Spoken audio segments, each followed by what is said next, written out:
Chapter 6. Unexpected Opposition. The speed and decision with which Francis now acted were in striking contrast to his former dilatory attitude. Although quite convinced in his own mind, he thought it prudent to obtain approval from an independent source. The priest most readily available was Father Bompanienti, one of his teachers, who was also his usual confessor. Father Bompanienti left a record of this interview as he remembered it some years afterwards. In quotes, "As far as I can recall," he wrote, "Francis Possenti had never shown any inclination for the religious life. One Sunday after dinner, this was in the month of August in the same year that he joined the Passionists, he asked to speak to me privately. I took him over to my classroom. There, with no one around to overhear, he confided to me his idea that he had a religious vocation. I carefully examined the matter from every angle, not only because it came as a complete surprise to me, but also on account of what I already knew of this young man's character, and for other reasons too. But the signs of a true vocation were so clearly apparent that without more ado I strongly advised him to inform his father about it and to get ready the necessary documents." End quote. Francis wrote forthwith to the Father Provincial of the Passionists at Racanti asking to be accepted for the congregation. He enclosed a certificate of proficiency in studies which he had obtained some 4 months previously from Father Rossi. It was of great advantage at this juncture, for he could still keep his plans secret. That much was easy. The real difficulty was to break the news to his father. Francis felt that he must screw up his courage and do it at once. There must be no more delay, for things had reached a crisis. It must be now or never, he thought, tonight or not at all. That same night, all gathered as usual for the family rosary. When prayers were over, Francis asked his father if he could speak alone with him for a few minutes. The others departed, leaving father and son together. Francis vainly tried to speak, but to his confusion, the words would not come. Santi Possenti saw his emotion and gently encouraged the boy, telling him to take his time and to speak freely about whatever was troubling him. Francis took a deep breath and made a fresh start. Quickly, he explained to his father his intention of entering a religious order as soon as possible, adding that he now awaited his father's permission and blessing. Betraying no surprise, Santi smiled indulgently and affected to treat the matter lightly, something over which they could both talk again afterwards. Not for nothing, he had served his long apprenticeship to the law. It would stand him in good stead now. He would soon deal with his vagary. "Well now," he said easily, "you are hardly the type of boy to talk about entering a religious order. Why, up to now, you have never bothered about anything except having a good time. With your passion for fine clothes, you are hardly the one to speak of wearing a rough habit. Besides, why such haste? No sooner do you get the idea into your head than you want to run off immediately. No, this is not a matter to be disposed of in a few minutes. We must wait, my son. This needs careful scrutiny. It takes time to form a judgment. Yes, plenty of time, and it needs much prayer too. We can't run the risk of taking a step which may well prove irrevocable. If you turn back afterwards, what a disgrace that would be. We'll see now. Time will tell whether this is just a passing fancy or a real call from God." But Francis could be just as determined as his father. Respectfully, but firmly, he replied that this was no passing fancy, but a real decision, taken with full thought and full determination. It had been in his mind for many months, and it was fortified by the approval of his confessor. He reminded his father, too, that the waiting period he had previously suggested had gone on for a long time. In his inmost heart, added Francis, he felt that God was calling him, and that he would have no rest, no peace, until he had complied with the call. At this, Santi Possenti asked him which order he intended to join, fully expecting that it would be the Society of Jesus. But when he heard that Francis had already written his application to join the Passionists, he was dumbfounded. This was more serious than he had imagined. With the ease of a practiced advocate, the father quickly marshaled practical reasons against such a choice. He emphasized the well-known austerity of the Passionists, reminding his son that his health might not be able to withstand the rigor of such a life. He magnified the difficulties, using any and every argument that came into his head. From the start, however, he sensed that he was fighting a losing battle, that he was defending a lost cause.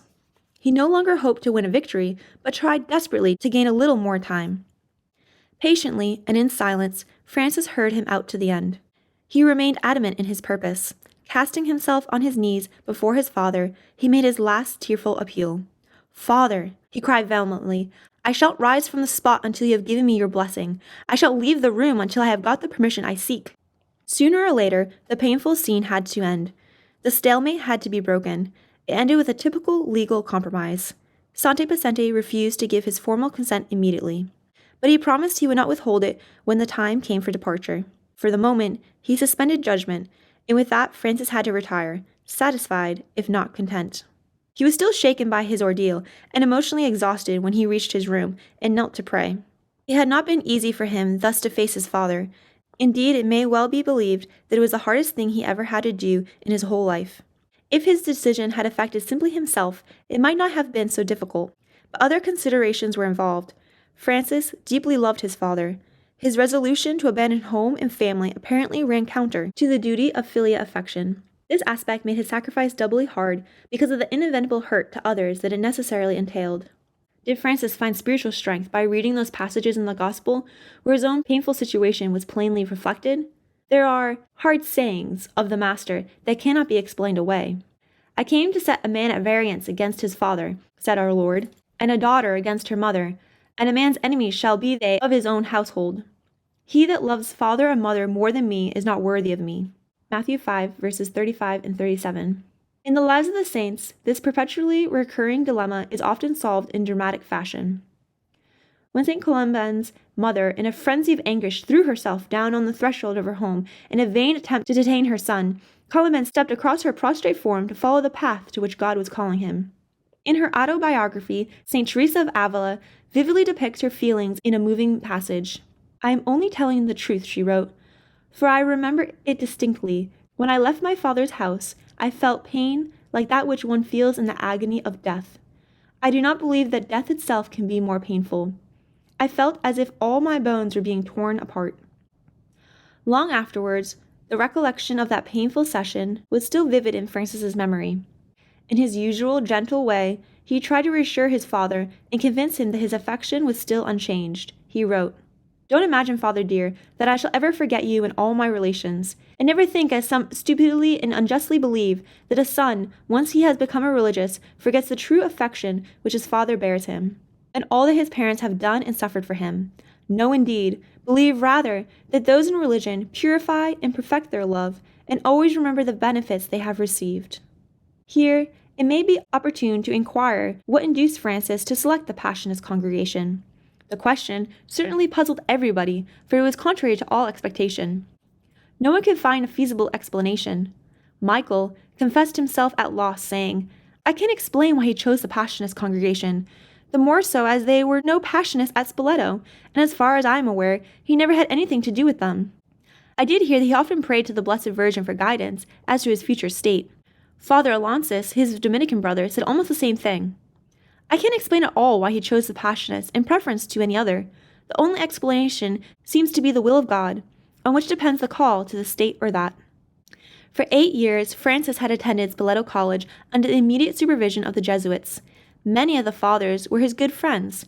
He had already applied to join the Society of Jesus. Why had he changed his mind? The idealism of youth aims high. Francis felt that he had to atone for his past negligence by making the biggest possible sacrifice. He would break with the world in the most absolute fashion, seeking a congregation marked by solitude and penance, by prayer and austerity. Only by such a life could he atone for his youthful indiscretions, which already appeared to his troubled conscience as seriously sinful. It is true that Paul of the Cross, founder of the Passionists, had been beatified by Pope Pius IX in May 1853. This fact was certainly known to Francis. 2 of his schoolmates, Caesar and Pisanio, were about to leave Spoleto to join the Passionists. Their vocations were probably discussed in the college, and this may perhaps have first inspired Francis with the idea of joining them.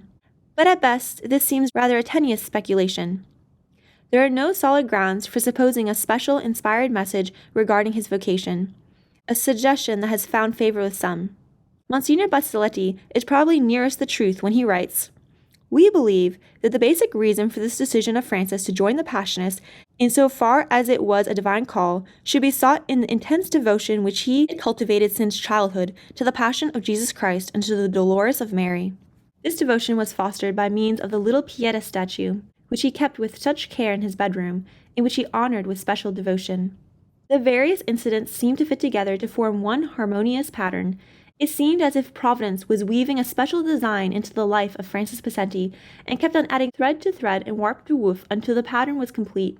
The day after the inclusive interview with his father, Francis went to the Servite Church, which was the nearest one to his home. There he knelt long in prayer before the shrine of Our Lady of Sorrows. He thanked her, no doubt, for past favors, and added a fervent petition for her help in the struggle that lay ahead. The first round had been indecisive. The real battle was to come. Francis called up all his spiritual reserves as he resolutely faced the combat. Meanwhile, Sante Pacenti had not been idle. He too was calling on what forces he could muster to beat down this iron resolution of Francis. At this critical moment, it chanced that 2 other sons were at home. Michael, who had been away at his medical studies, was home on holidays, and Father Aloysius, recently transferred to the Dominican priory at Leghorn, was spending a brief vacation with the family. The distracted father decided to ask both of them to reason with Francis. He first called the young Dominican to his study, and with a grave face said he had to speak to him privately about a most unfortunate occurrence.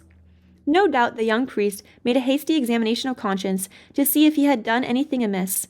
He was immensely relieved when, without further beating about the bush, his father broke the news that Francis had made up his mind to join the Passionists, and that nothing would turn him from this course. Hardly giving him time to digest this surprising news, the father pressed on with his plans. He asked Father Aloysius to question Francis closely, to probe and test this vocation thoroughly. He even suggested arguments that might be useful: the displeasure it was causing his father, the difficulties to the family. From that point, continued Sante, warming to his subject, he might proceed to the obligations of the religious life in general, and the strictness and austerity of the Passionist vocation in particular. All in all, it was quite a comprehensive briefing, and the old lawyer was confident that it would effect its purpose. Father Aloysius did his best, but his heart was not in the task. He approved of testing a vocation, but this organized attempt to batter down the defenses of Francis by weight of argument can hardly have appealed to him. He reminded Francis that he had been accustomed to a certain degree of comfort in his home, and that a less severe order might still be the best solution. He pointed out, too, that his constitution was not over-robust, and that the austerity of a penitential life might prove too much for him. Francis quickly countered by saying that he was positive he had a vocation for the Passionists, and that no other order would do. As for his health, well, God would look after it. The interview with Michael was briefer, but perhaps more direct. "Is it true that you intend to enter the Passionist novitiate?" asked Michael, coming straight to the point without finesse. "Oh, yes, it's true all right," replied Francis cautiously. "I suppose you've given the matter plenty of thought?" "Yes, indeed. Too much thought, in fact." "Well, then, I can only hope you'll be happy," said Michael, "and God bless you." The 2 sons reported their lack of success, and united in pleading for Francis to be allowed to have his way. To his consternation, Sante Pacenti found that his allies had deserted him, and he was fighting a lone battle. "Don't you know by now," said Michael in his usual forthright way, "don't you know by now that when he has made up his mind to do a thing, he won't budge? Better let him go." As Michael knew Francis better than anyone else, his word carried weight. But the last word was with Francis. He was still the same Francis that they all knew so well. They knew, too, how self-willed and stubborn he could be, especially when convinced in his own mind that he was right. All this family opposition served but to strengthen his purpose. "I'm determined to become a Passionist," he said, "and that's what I'm going to be."